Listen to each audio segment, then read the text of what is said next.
Senyum seindah suria yang membawa cahaya. Senyumlah dari hati, duniamu berseri. Assalamualaikum dan selamat sejahtera. Hai, saya Sayandi Alisha binti Muhammad Ani. Pada hari ini saya akan melaporkan tentang ceramah kesihatan pergigian di Dewan Seri Shah.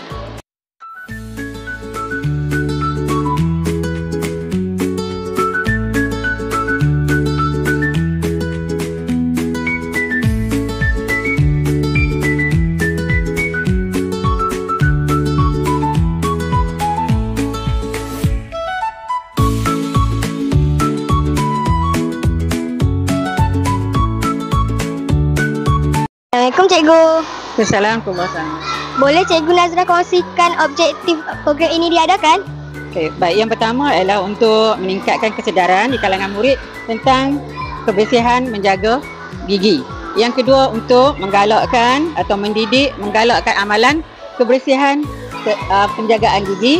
Yang ketiga ialah mendidik murid supaya memberus gigi setiap hari dan mewujudkan mencegah kesedaran di kalangan murid untuk mencegah kerosakan gigi di kalangan murid. Terima kasih Cikgu Nazra. Hello doktor, boleh doktor kongsikan tips penjagaan gigi?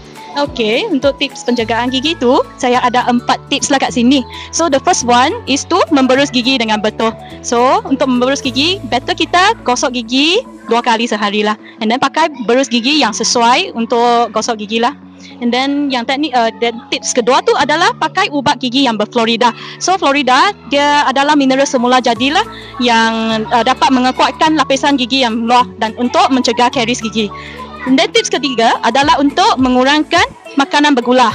So it's better untuk control makanan gula tambahan. It's like not more than 4 times a day lah the frequency. And then the last tip is to jumpa doktor gigi untuk periksa gigi. So it's better untuk cek gigi at least setahun sekali every year. Okay. Thank you doktor. Assalamualaikum Aisyah. Waalaikumsalam. Aisyah sehari gosok gigi berapa kali? Sehari 2 kali. Okey, terima kasih. Bye. Amirul sehari gosok gigi berapa kali? 1 kali. Terima kasih. Thomas sehari gosok gigi berapa kali? 2 kali sehari. Okay, terima kasih.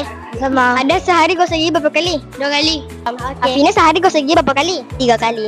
Okey, terima kasih. Sama. Bye. Sekian laporan daripada saya. Sayandi Alisha, wartawan TV PSS SK Muhammad Shah.